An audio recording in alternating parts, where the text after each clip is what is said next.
नमस्कार, चंदाच्या रेसिपीमध्ये आपलं स्वागत आहे. तर आज मी तुम्हाला दालच्या बनवून दाखवते. तर ते कसा बनवते तुम्हाला दाखवते. तर त्याला तयारी करूया. तर 1 वाटी छोटी मसूर डाळ, 1 छोटी वाटी मूग डाळ, तूर डाळ, टोमॅटो, कांदा आणि भोपळा लागणार आहे. तर छोट्या वाटीने 3 घेतलेत मी डाळी. आता कांद्याचे टारपल काढून घेऊया. त्याचे 2 भाग नंतर 4 भाग करून आपण कटरमध्ये घालूया. झाकण लावून फिरून घेऊया. तर कांदा बारीक झाला आहे. आता आपण प्लेटमध्ये काढून घेऊया.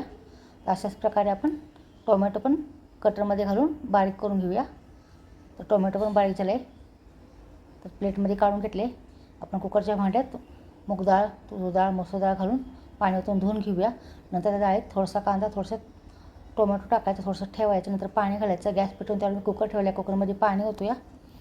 नंतर भोपळ्याची साल काढून घेऊया. तर भोपळा खाऊन बघायचा. कधी कधी कडू असते. तर मी खाऊन बघते. तर चांगलं आहे. आता आपण ह्याचे काप करूया 2. नंतर असे लांब असे काप करून घेऊया. थोडासा ठेवला आहे मी. नंतर लागणार आहे फोडणीसाठी. तर कुकरच्या भांड्यात घालून ते धुवून घेते. ह्यात पाणी घालायचं नाही, असाच ठेवायचा कुकरमध्ये. आता कुकरमध्ये डबा ठेवला आहे भोपळ्याचा. नंतर डाळीचा पण ठेवला आहे. आता झाकण लावून 5-6 शिट्ट्या करून घेऊया. नंतर गॅस बंद करूया. थंड झाल्यानंतर आपण गॅसचं टोपण उघडूया. गॅसचं झाकण उघडले. आता आपण दोन्ही डबे बाहेर काढून ठेवूया. बाहेर काढून ठेवले. गॅस पेटवून त्यावर कढई ठेवले. त्यात तेल ओतूया. तेल गरम झाले. तर हे लागलेलं सगळं साहित्य आहे.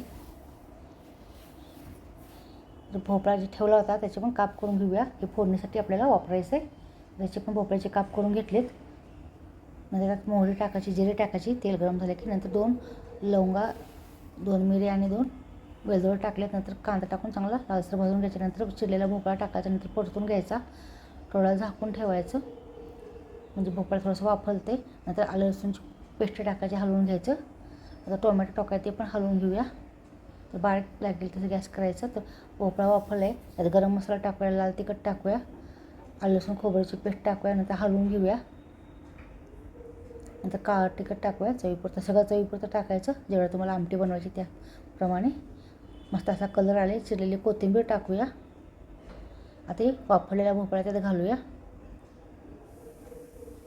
नंतर हलवून घेऊया. आता हे आपण चिरलेली डाळ त्यात टाकूया. तर चिरलेली डाळ त्यात टाकली. थोडा झाकून ठेवायचं. नंतर काढायचं, हलवून घेऊया. त्यात थोडंसं गरम पाणी घालायचं तुम्हाला पाहिजे तेवढं. चवीपुरतं मीठ घालायचं. डाळीला पाहिजे एवढं घालायचं. सरबरीत बनवायची आपल्याला. मोठी उकळी आली की चिरलेली कोथिंबीर टाकायची आणि बारीक गॅसवर थोडं असंच ठेवायचं शिजायला. तर मस्त असं आपलं दालच्या तयार झालं आहे. मी पण जिरा राईस पण बनवून ठेवला आहे. आता आपण एका वाटीमध्ये काढून घेऊया खाण्यासाठी. तर मस्त झालं आहे. कलर पण छान आला आहे. पौष्टिक आहे. सगळ्या डाळी आणि भोपळा असल्यामुळे मस्त अशी आमटी खाण्यासाठी छान लागते. दालचे भातावर खाऊ शकता तुम्ही, भाकरीवर खाऊ शकता किंवा चपातीवर खाऊ शकता.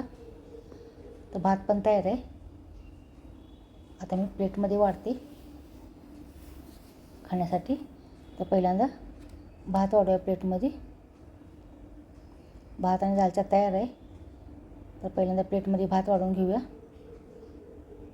मस्त असा सुटसुटीत भात बनवायचा.